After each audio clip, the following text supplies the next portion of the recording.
Alright everybody, welcome back to another episode of Redneck Racing. The time has come for the mandatory pull the engine out right after you get the thing running, which we've had with basically every single build we've ever done. So yeah, basically we wound up with some pretty low oil pressure for a little while and decided to pull her out and see what's going on. I'm going to show you guys the oil filter. We cut that open and it could be better, I'll say that. So here we got the oil filter cut open. We dumped out the oil. It was definitely sparkly. You can see down in there. If you can see down in there,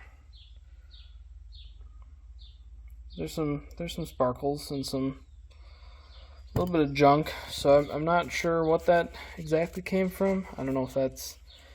It kind of looks like it could be from some bearings somewhere.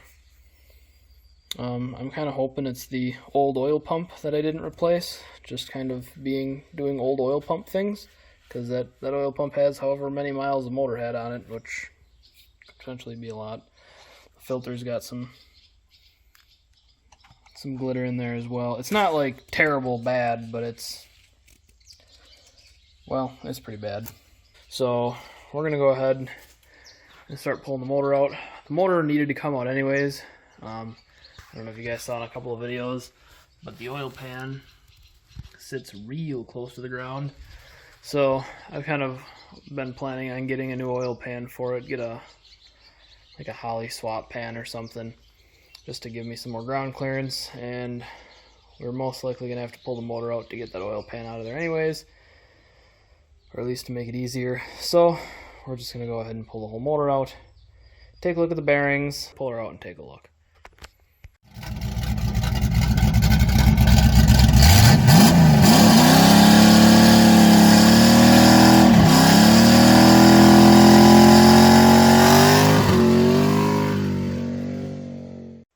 Well, we got the majority of the motor tore down. Man, I'm really not sure what happened. I don't know where all the metal shavings are coming from. I'm assuming some of it is from the bearings. But if we take a look at the bearings, they're not awful. These, the three in the middle here are the worst. The rod bearings all look way better than these. I don't know, this all looks like damage that happened from something else. Like, obviously there was metal in the motor, which got sent through the bearings, which makes them look like this. But I don't know where the metal came from originally. I'm going to pull the last piston out and take the camshaft out and see if I discover anything doing that.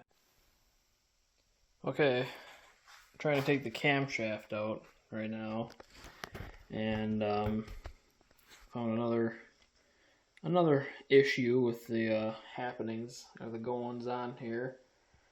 Again, I don't think this is the cause of all the problems. I think this is a result of the problem. But as you can see right there, basically what that is a spun cam bearing. That is the bearing on that cam journal right there, and it's supposed to be right in underneath here in the bore right there, but instead it's stuck to a camshaft. It looks like whatever the chunks of metal were that were going through the motor, one got jammed in there and tore the bearing out with it.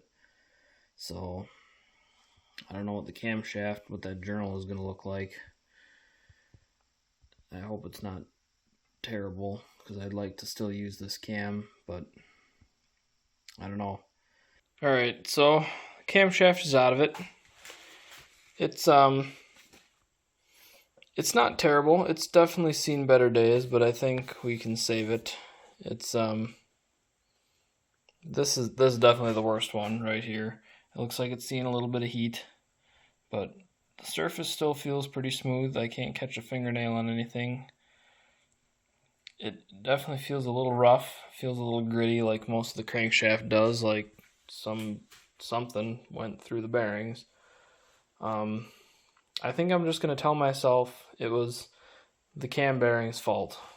It was the one thing on the engine that I didn't replace. These definitely, well, Well, this one I was trying to cut out of it.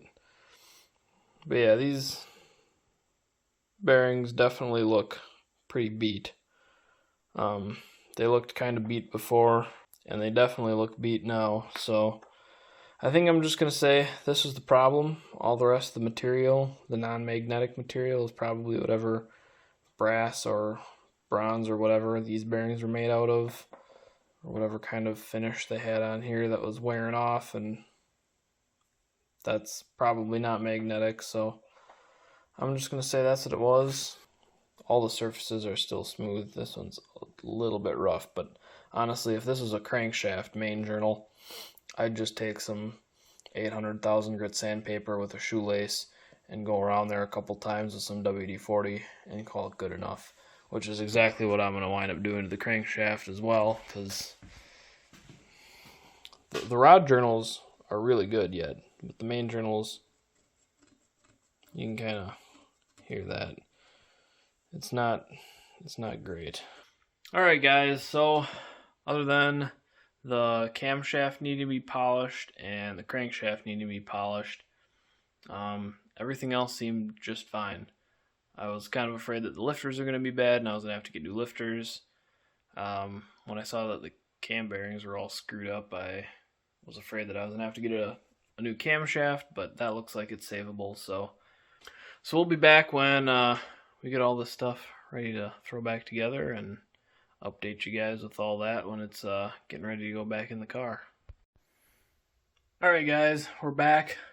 We're actually putting the motor back together now. We kind of skipped over a whole bunch of diagnostic stuff and tear down, but long story short, like 2.5 cam bearings spun, like 3 cam bearings, I don't know. When I took the camshaft out, 3 cam bearings came out with it, so that's not good, obviously. We wound up taking the whole motor apart, cleaning everything out, installed new cam bearings, which I did myself, so we'll see. It might just spin cam bearings again. I got kind of a cheap, crappy tool. It worked, but not very well. I wound up needing to buy 2 sets of cam bearings because some of them kind of got smushed up a little bit. Got the camshaft in.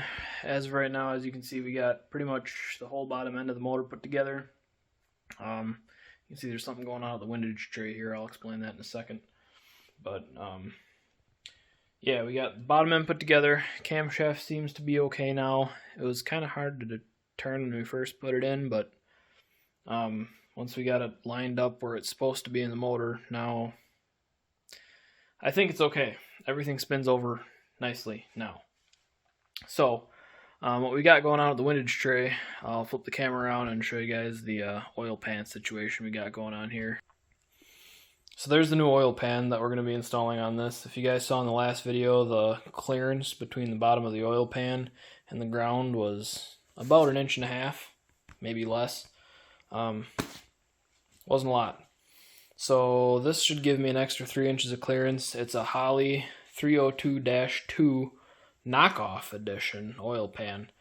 It was literally an Amazon product that was labeled oil pan 302-2, and it looked exactly the same as the Holley 302-2 oil pan, and it was about half the price, so I got this one instead. It comes with a bunch of stuff that you can use for it. It comes with a new oil pan gasket, it comes with new hardware, it comes with a new pickup tube, which I'm using the new pickup tube because it's shorter.